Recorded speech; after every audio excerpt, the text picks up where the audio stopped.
गंगा दशहरे का मतलब जानते हो आप? केवल गंगा जी का नाम ले लेने से, एक लोटा जल शंकर भगवान को आज समर्पित कर देने से, या गंगा जल का एक जरा सा छींटा शरीर पर पड़ जाने से 10 पापों से मुक्ति मिल जाती है। दशहरा का मतलब है 10 पाप से मुक्त हो।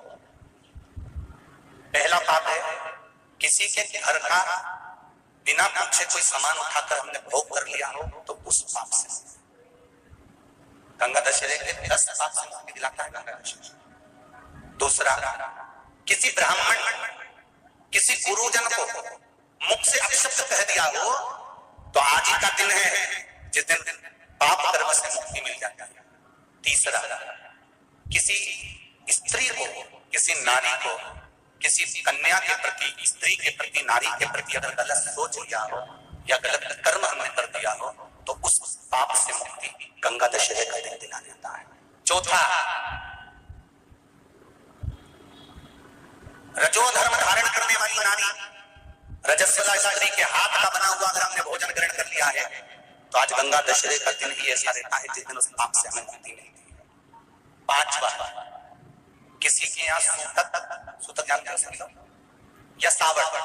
सूतक का मतलब होता है किसी के यहाँ कोई मर गया और उसके यहाँ का तुमने भोजन या पानी ग्रहण कर लिया। सावड़ का मतलब होता है किसी के यहाँ बच्चा हुआ, तुम्हें मालूम नहीं था, उसके घर का 8 दिन का 10 दिन का तुमने भोजन या पानी ग्रहण कर लिया। सूतक या सावड़ का भोजन या अन्न पानी ग्रहण कर ले, तो 5वें नंबर का गंगा दशहरे का वर्णन करता है कि 5वां पाप, इस पाप से भी लोगों को मुक्ति मिल जाती है। 6ठे नंबर का वर्णन आया, किसी मंदिर की जगह पर या धर्म की जगह पर अपना कब्जा कर लिया हो या धर्म की जगह को अपना बना लिया हो, तो उस पाप से मुक्त होने का एक साधन 6ठे नंबर का। 7वें नंबर का, झाड़ू लगाते समय, बुआरी लगाते समय छोटे छोटे जीव झाड़ू के नीचे मर जाते हैं, तो उसके पाप से मुक्ति गंगा दशहरे का दिन दिला जाता है। 8वें नंबर का, 8वें नंबर, जिस समय हम भोजन ग्रहण कर रहे हो और हमारे दरवाजे पर कोई व्यक्ति आकर बैठा हुआ है और हमने उसको भोजन का नहीं पूछा या उसका मुख झूठा ना कराया, तो उस दोष से वंचित हो जाए, उस दोष को समाप्त कर दें, तो गंगा दशहरे का। 9वें नंबर का, बेटी की शादी करी और बेटी की शादी करने पर बहुत सारा कन्यादान आया। उस कन्यादान में साड़ियां ज्यादा आ गई, सामान ज्यादा आ गया, मिक्सर 2 सेट आ गए, डिनर के 2 सेट आ गए, और मायके वालों ने 1 सेट अपने घर में रख लिया और उस मिक्सर में खूब सामान पीस के खाया, खूब निपटाया। बेटी के कन्यादान का सामान घर में रखकर उसका भोग करने पर जो पाप लगता है, 9वें नंबर का लगता है गंगा दशहरे का दिन उस पाप को धो देता।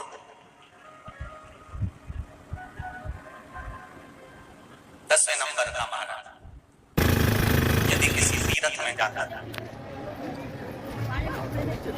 हमने कोई गलत काम करा होता है, तो गंगा दशहरे का ये आज का दिन हमारे पाप को धोता है। ये गंगा दशहरे के 10 पाप को धोने के लिए मात्र एक दिन है गंगा दशहरे का दिन। आज के दिन जो शिव जी को जल चढ़ाता है, शंकर भगवान कहते हैं भले उसने उसमें गंगा जल डाला नहीं डाला, पर मेरे ऊपर जब जल चढ़ाता है, शिव जी कह देते हैं आज के चढ़े हुए जल को मैं गंगा जल बना देता हूँ। आज गंगा दशहरे का, खूब भजन करो, दान करो, पुण्य करो, सत्कर्म करो, नाम जाप करो, नाम स्मरण करो। एक छोटा सा प्रैक्टिकल है, आप करके देखेंगे तो बाबा कुबेर भंडारी वैसे ही भंडार भर देगा।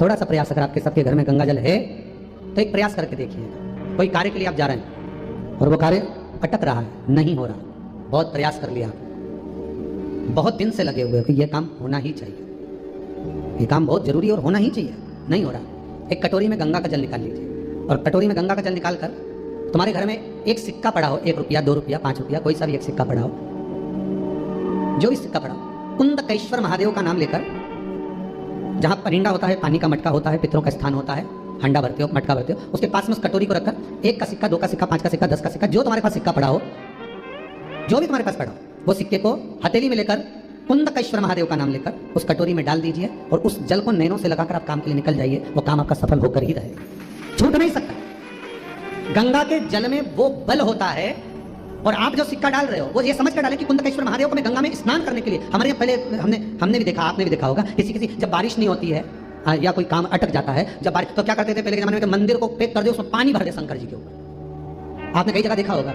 उसमें शिव जी को डुबा, तो किसके लिए डुबाते थे? कुंदकेश्वर महादेव के लिए। ये नियम है कुंदकेश्वर महादेव का। और आज के जमाने में तो चंपेश्वर महादेव है, तुमको भी डुबा दे, गुप्तेश्वर महादेव है, तुमको भी डुबा दे।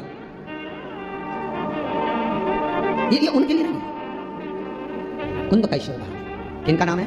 जम के बोलिए, कुंदकेश्वर महादेव। ये कुंदकेश्वर महादेव उस कटोरी में, उस बाटकी में सिक्के पड़ा, और फिर जब आपका काम हो जाए, आप जिससे मिलने गए हो, जैसे काम की बात करने गए हो, काम हो गया, तो वो जल ले जाकर सिक्के के साथ, सिक्का तो डालो मंदिर में, कहीं दान पेटी आदि में, और वो जल भगवान कुंदकेश्वर के नाम से शिव जी को समर्पित कर दो। बाबा से विनती करो, बहुत बहुत साधुवाद है बाबा, आपने मेरी लाज रख ली, मेरी कृपा बनी रहे, बस ये सुख मिले। उम्मीद है वीडियो आपको अच्छी लगी होगी। अच्छी लगी तो इसे दूसरों के साथ भी शेयर करें ताकि वो भी इसका लाभ उठा सकें, और साथ ही चैनल को सब्सक्राइब करें ऐसी और जानकारी के लिए।